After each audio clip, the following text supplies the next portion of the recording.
नमस्कार दोस्तों, मैं Nitin Kumar Namdev, mentor Chanakya law academy. Interview session में आपका मैं जो है आज फिर से स्वागत करता हूं और हमारे समक्ष आज इंटरव्यू में आफरीन बानो जी हैं जो यहाँ बैठी हुई हैं, जिन्होंने छत्तीसगढ़ सिविल जज में 5वीं रैंक प्राप्त किया है। तो सबसे पहले आफरीन जी, आपका इस इंटरव्यू सेशन में बहुत बहुत स्वागत है और मैं सभी दर्शकों की तरफ से आपका अभिनंदन और स्वागत करता हूँ। Thank you sir. सबसे पहले आपसे मेरा यही प्रश्न होगा कि आपने बीई किया हुआ है और आपने बीई करने के बाद एलएलबी किया और फर्स्ट अटेम्प्ट में आपने जो है इस पद को प्राप्त किया है। तो थोड़ा सा अपने बारे में आप जो है अपने दर्शकों को, व्यूअर को बताइए कि आपकी जिंदगी कैसी रही, आपने शुरुआत कैसे की, आपने सिविल जज बनने का निर्णय कब लिया, कैसे लिया और आज आपने इस पद को जो प्राप्त किया है उसके बाद क्या बदलाव आपके जीवन में दिखाई दे रहा है? मेरा नाम आफरीन बानो है। मैंने जो अपना ग्रेजुएशन किया है वो कंप्यूटर साइंस इंजीनियरिंग से किया है। तो जब मैं इंजीनियरिंग कर रही थी तभी हमारा जो एक सब्जेक्ट था साइबर लॉ का, तो वो सब्जेक्ट पढ़ते पढ़ते मुझे लॉ पे इंटरेस्ट आया।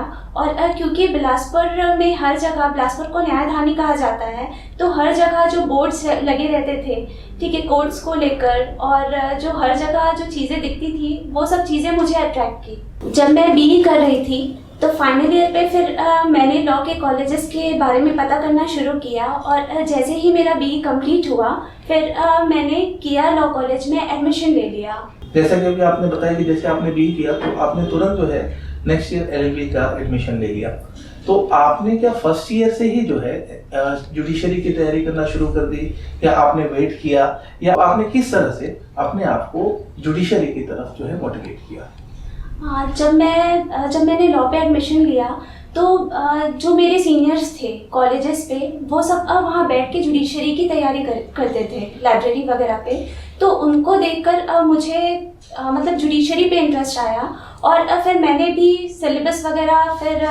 सिलेबस सर्च किया। फिर सिलेबस पे जो सब्जेक्ट जो इम्पोर्टेंट्स मुझे लगे, जो मैंने फर्स्ट सेमेस्टर पे फिर जो सेमेस्टर वाइज जो जुडिशरी के सब्जेक्ट थे फिर मैंने उस पर ज़्यादा फोकस किया। फिर मैंने बुक्स वगैरह प्रेफर की और जो फिर प्रीवियस ईयर पेपर्स भी देखे।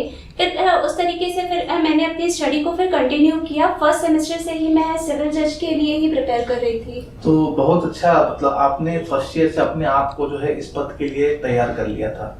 तो क्या आपको जब आपने एलएलबी शुरू किया और इस पद को प्राप्त आपने किया, तो इस बीच में क्या कोई हर्डल्स आए या आपने इसको बहुत आसानी से निकाल लिया? सर, अगर मैं हर्डल्स की बात करूं तो क्योंकि मैं कंप्यूटर साइंस इंजीनियरिंग की स्टूडेंट थी और मेरा फैमिली बैकग्राउंड भी लॉ का बिल्कुल भी नहीं था, तो मैंने जब स्टार्टिंग की तब मुझे लॉ के कुछ भी सब्जेक्ट्स पे मतलब समझ ही नहीं आ रहे थे और बहुत ही डिफ़िकल्टीज आ रही थी। इसके लिए मैंने फर्स्ट सेमेस्टर जो कि मैंने 2016 पे पास किया था, 2016 में क्योंकि मैं इंग्लिश मीडियम से बिलोंग करती थी और बिलासपुर पे इंग्लिश मीडियम पे सिर्फ चाणक्य लॉ एकेडमी ही अवेलेबल थी उस टाइम। तो मैंने आपके इंस्टीट्यूट को फिर ज्वाइन किया और जो मेरा बेसिक है फिर मैंने जो चीज़ें आईपीसी के जो इम्पोर्टेंट सब्जेक्ट्स होते हैं, जैसे कि आईपीसी हो गया, कॉन्स्टिट्यूशन हो गया, उसके जो मेरे जो बेस जो कहना चाहिए वो जो बेस जो मेरा बना है जो मेजर सब्जेक्ट्स का, वो सर के ही इंस्टीट्यूशन से ही बना है। चलिए, मतलब आप 2016 की यादें अपने साथ रखी हुई हैं जी। तो इन्होंने बताया कि 2016 से इन्होंने तैयारी शुरू कर दी। तो आपने फिर प्री, मेंस और इंटरव्यू की तैयारी कैसे की और अभी आपने जो एग्जाम निकाला है ये सभी कोरोना पैंडेमिक में जो है समय आपने लंबा बिताया है, तो इसके लिए कोई आपने एक स्पेशल स्ट्रेटेजी बनाई थी या कोई एक विशेष रूप से जो है आपने इसके लिए कोई कार्य किया था? सर, क्योंकि मैंने स्टार्टिंग से ही कोचिंग ज्वाइन कर ली थी, तो जो स्ट्रैटेजी रहती है, जो पढ़ने का टेक्निक रहता है, वो पढ़ के मतलब समझ में आ जाता है कि हमको कहाँ ज़्यादा फोकस करना है। ठीक है, तो स्टार्टिंग पे तो पहले ये रहता है कि हमें सिलेबस को गो थ्रू करना पड़ता है। तो सिलेबस को देखने के बाद प्रीवियस ईयर जो पेपर्स रहते हैं, ठीक है, उससे ये समझ में आ जाता है कि कहाँ हमको ज़्यादा फोकस करना है। और इम्पोर्टेंट कॉम्पिटिटिव एग्जाम पे सबसे इम्पोर्टेंट चीज़ ये रहती है कि क्या चीज़ों पे फोकस नहीं करना है, क्योंकि बहुत सारे सब्जेक्ट्स हो जाते हैं, बहुत सारे केसेस हो जाते हैं, तो कहाँ फोकस करना है कहाँ नहीं करना है ये प्रीवियस ईयर पेपर से भी हमें समझ में आ जाता है। और कोचिंग इंस्टीट्यूशन में भी उस चीज़ पे ज़्यादा फोकस किया जाता है। और या फिर जो मॉक टेस्ट वगैरह होते हैं तो मॉक टेस्ट देते देते हम एक मतलब हमारा माइंडसेट बन जाता है कि किस तरीके का पेपर आने वाला है और हम कितने स्पीड से उसको मतलब डील कर सकते हैं। तो ये सब जो चीज़ें रहती है मतलब मैंने ये सब चीज़ों को फॉलो किया है और एक कंटिन्यूटी भी थी जो मुझे फर्स्ट अटेम्प्ट पे ही मतलब सिविल जज बनाने पे बहुत हेल्प की है। जी, अभी 2019 का आपने क्वालिफाई किया एग्जाम, ये काफी पुराना एग्जाम था जो लगभग 1.5 साल में पूरा हुआ जी। और जब आपने एग्जाम दिया था इस बीच में कोरोना भी आया, तो इस कोरोना पैंडेमिक में आपने कोई स्पेशल स्ट्रेटेजी बनाई, कैसे आपने अपने आप को तैयार किया, किस तरह से जो है आपने आपको मेंस के लिए इंटरव्यू भी तैयार किया? सर क्योंकि कोरोना पैंडेमिक में ये एक ड्रॉबैक था कि हम लोग को बहुत ज़्यादा मतलब एग्ज़ाम डिले होता जा रहा था तो थोड़ा स्ट्रेस आ गया था, तो एक जो कंटिन्यूटी थी वो टूट गई थी।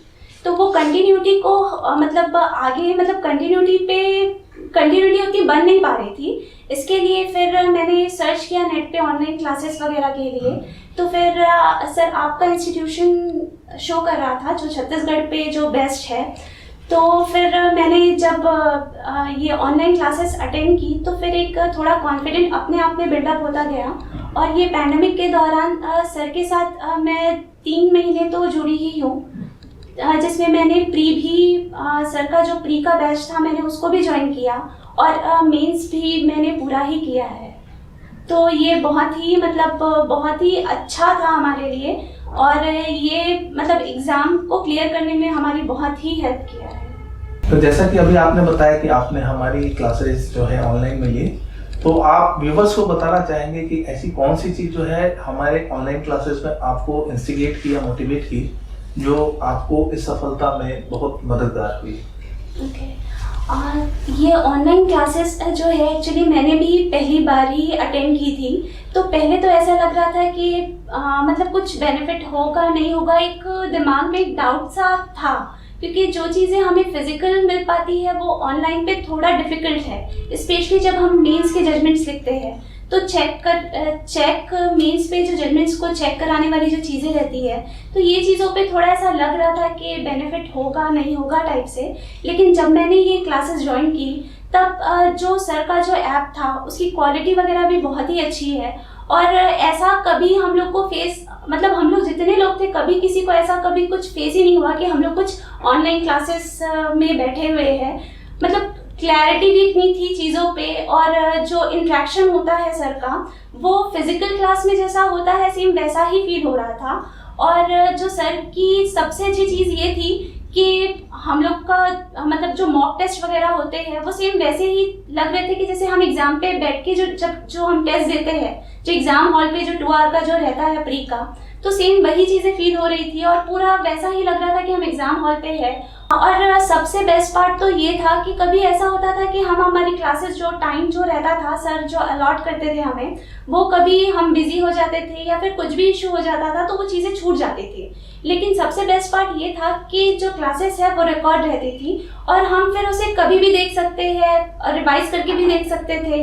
और मेन ये था कि हम उसके फिर प्रॉपर जब हमको स्वेटेबल लगे तो हम बैठ के उसके नोट्स वगैरह बनाकर फिर बार बार जो टॉपिक टफ लगते थे जैसे कि एविडेंस थोड़ा डिफिकल्ट होता है समझने पे, तो वो सब चीज़ें हम बार बार उसको रिवाइज करके देख सकते हैं। तो ये बहुत ही अच्छा पार्ट था क्लासेस का। तो जैसे कि अभी आपने बताया कि भी आपने हमारे जो है मोबाइल एप्लीकेशन के थ्रू क्लासेस की हैं, अक्सर लोगों को ये रहता है कि जब वो ऑनलाइन क्लास करते हैं तो उनके डाउट्स क्लियर नहीं होते हैं। तो आपको कभी ऐसा लगा कि इसमें जो है डाउट्स आपके क्लियर नहीं हो रहे हैं या डाउट्स को लेकर जो है कभी आपको कोई प्रॉब्लम हुई है यहाँ पर? नहीं, डाउट्स को लेकर मुझे तो कभी कोई प्रॉब्लम नहीं हुई है क्योंकि ऑनलाइन क्लासेस में एक तो ये रहता है कि हम इंटरेक्ट तो उसी टाइम कर सकते हैं, ठीक है, एक ऑप्शन हमारे पास ये रहता है। लेकिन क्योंकि बहुत सारे स्टूडेंट्स रहते हैं तो हम तो तभी इंटरेक्ट कर लेते थे, लेकिन कुछ कभी ऐसा होता था कि कुछ स्टूडेंट्स छूट जाते थे या फिर ऐसा हो जाता था क्लास बहुत लंबी चल रही है तो फिर एक डाउट सेशन वीक पे एक बार होता था 2-2.5 घंटे का, फिर उसमें जितने भी डाउट्स होते थे वो सब हमारे क्लियर हो जाते थे। तो कभी हमने इस चीज़ों को कभी फेस नहीं किया है। तो मतलब ये है कि आने वाले समय में ऑनलाइन क्लास जो है एक बेहतर विकल्प है सफलता प्राप्त करने का। और जो लोगों के अंदर एक र्यूमर है कि ऑनलाइन क्लास में लोगों को स्ट्रेटेजी नहीं मिल पा रही है, पढ़ाई नहीं हो पा रही है, तो क्या ये सही है गलत है? सिर्फ 2 शब्दों में आप बताइए स्टूडेंट्स को। लोगों के माइंड पे एक प्रिजम्पशन रहता है कि जो ऑनलाइन क्लासेस रहती है उसमें वो बहुत अच्छा परफॉर्म नहीं कर पाएंगे, पर मैं ये कहती हूँ कि एक स्टूडेंट की रिस्पॉन्सिबिलिटी टीचर्स के कंपैरिजन में बहुत ज़्यादा होती है। और बड़ी बड़ी जो सिटीज़ होती है, बेंगलोर और हैदराबाद वगैरह, वहाँ पर तो ऑलमोस्ट जितनी भी क्लासेस रहती है सब ऑनलाइन ही चलती है। ठीक है, तो वहाँ भी जो स्टूडेंट्स रहते हैं वो जो चीज़ें कैच करते हैं और उनको भी ज़्यादा सूटेबल ऑनलाइन ही क्लासेस लगती है। और क्योंकि अभी पैंडमिक का दौर चल रहा है, तो अभी तो ऑनलाइन क्लासेस से अच्छा कोई ऑप्शन ही नहीं है। आप घर पे सेफली अपने नोट्स भी प्रिपेयर कर सकते हैं, सेफली जो आपको क्लास वाली जो चीज़ें हैं वो आपको घर पे अवेलेबल मिल रही है। मतलब ये तो बेस्ट ही ऑप्शन है अभी जो दौर चल रहा है उसके अकॉर्डिंग। इसका मतलब है कि ऑनलाइन क्लास जो है एक विकल्प के रूप में हमारे पास अभी समाज में सबसे अच्छा एक जरिया है। जैसा कि आफरीन बानो, आप अपना पूरा नाम लिखती हैं और आप एक मुस्लिम समुदाय से नियमन सोसाइटी को बिलोंग करती हैं। अक्सर ये देखा गया है कि मुस्लिम समाज में महिलाओं को इतनी छूट या इतनी आज़ादी नहीं होती है पढ़ने की, तो आपने किस तरह से ये एक समाज में मिसाल, जैसे कि आप जो है अपने मेमन समाज में पहली महिला जज हैं, तो आप यहाँ जो महिला दर्शक हैं और जो इस्लाम कम्युनिटी को बिलोंग करती हैं, तो उनके लिए कोई मैसेज देना चाहेंगे, या जो अभी आपके समाज के लोग इस वीडियो को देख रहे हैं, तो क्या उनके लिए कोई आप मैसेज देना चाहेंगे कि किस तरह से जो है हम अपने घर की महिलाओं को सशक्त कर सकते हैं, उनको रोजगार के लिए प्रेरित कर सकते हैं? इस चीज़ के लिए सर मैं सबसे पहला क्रेडिट तो मैं अपने जो वालिद है, ठीक है, उनको देना चाहूँगी कि उन्होंने मुझे एक मौका दिया, एक माहौल दिया कि मैं अपनी स्टडी पे बहुत ज़्यादा फोकस कर पाऊँ। और मैं एक्चुअली दिल से दुआ करूँगी कि जो भी लड़कियाँ हैं, ठीक है, हमारे समाज की नहीं, जो भी लड़कियाँ हैं, वो भी ये जो इज़्ज़त मुझे मिल रही है आज, वो सबके लिए वो भी हकदार है। ठीक है, तो बस चूक वहाँ होती है या तो उनको वैसा मौका नहीं मिल पाता है या उस टाइप का माहौल नहीं मिल पाता है जिसमें वो मतलब प्रोग्रेस कर पाए। तो मैं तो पेरेंट्स से ये रिक्वेस्ट करना चाहूँगी कि उन्हें भी वो मौका दिया जाए, माहौल दिया जाए, ताकि वो भी आगे बढ़ सके। क्योंकि आजकल ऐसा हो गया है कि मुस्लिम कम्युनिटी एजुकेशन को लेकर थोड़े पीछे तो है ही है, लेकिन जहाँ उन्हें मौका मिला है, ठीक है, जहाँ उन्हें मौका मिला है उन्होंने अपनी मिसाल कायम की है। अगर हम ये देखें तो लेट APJ अब्दुल कलाम है, ठीक है, और मैं आपको ये भी बताना चाहूँगी जो सुप्रीम कोर्ट की जो फर्स्ट वुमेन जज रही है वो भी ऑनरेबल जस्टिस फातिमा बीबी है, वो भी एक मुस्लिम कम्युनिटी से बिलोंग करती है। और मुझे ऐसा याद हो रहा है कि हमारे जो पहले शिक्षा मंत्री थे भारत के, स्वतंत्र भारत के, मौलाना अबुल कलाम आजाद, वो भी इस्लामिक या मुस्लिम कम्युनिटी के थे जी। तो ऐसा कहना बिल्कुल गलत है। हाँ, समाज में अगर मौका मिलता है तो महिलाएं या पुरुष जो भी हो, उन्हें एक जो है दर्जा जरूर प्राप्त होता है। तो आपने जैसा बताया अभी कि मुस्लिम समाज में थोड़ा सा बदलाव दिखाई दे रहा है और बदलाव होना भी चाहिए। तो और कोई आप जो है अपनी जो महिलाएं यहाँ दर्शक हैं जो आपके समाज की हैं, उनके लिए कोई 2 शब्द कहना चाहेंगे कि किस तरह से वो अपने लक्ष्य को प्राप्त करें, अपने इस लक्ष्य के मुकाम को हासिल कर सकें? सर मैं तो ये कहना चाहूँगी कि मैं जो अपनी लोकेलिटी और जो मैं अपनी कम्युनिटी पे देख रही हूँ, ठीक है, जैसे मतलब बच्चे मेजर होते हैं, ठीक है, अगर जो लड़का है या जो मेल है उसका इंटरेस्ट मुझे बिजनेस पे ज़्यादा, मतलब उनका झुकाव बिजनेस पे ज़्यादा दिखता है, और जब लड़कियां मेजर होती है तो उनसे उनका इंटरेस्ट नहीं पूछा जाता, ठीक है, उनके पास एक ऑप्शन रख दिया जाता है कि हाँ तुम्हारे पास अगला ऑप्शन जो है वो मैरिज ही है।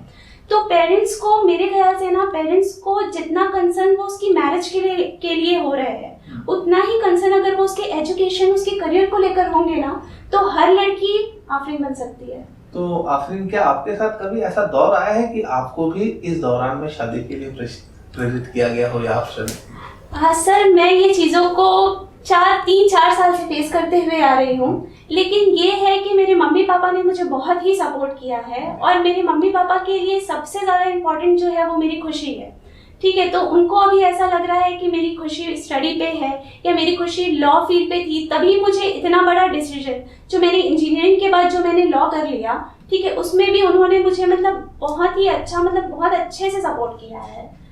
तो मैं तो ये कहना चाहूँगी कि हर पेरेंट्स, क्योंकि एक पेरेंट्स का भी कर्तव्य है, उनकी भी फंडामेंटल ड्यूटीज़ है कि वो अपने बच्चों को एजुकेशन प्रोवाइड करे, ठीक है, और उन्हें आगे बढ़ाए। तो फिर मैं हर चीज़ का क्रेडिट तो सबसे पहले तो अपने पेरेंट्स को ही देना चाहूँगी। तो यहाँ दर्शकों से मेरा एक निवेदन है, आप जिस समाज के जिस कम्युनिटी से आते हैं वहां पर आप महिलाओं को ससम्मान दर्जा दीजिए। देखिएगा कि एक दिन जो है आपकी घर की महिलाएं आपके गर्व का कारण बनेंगी।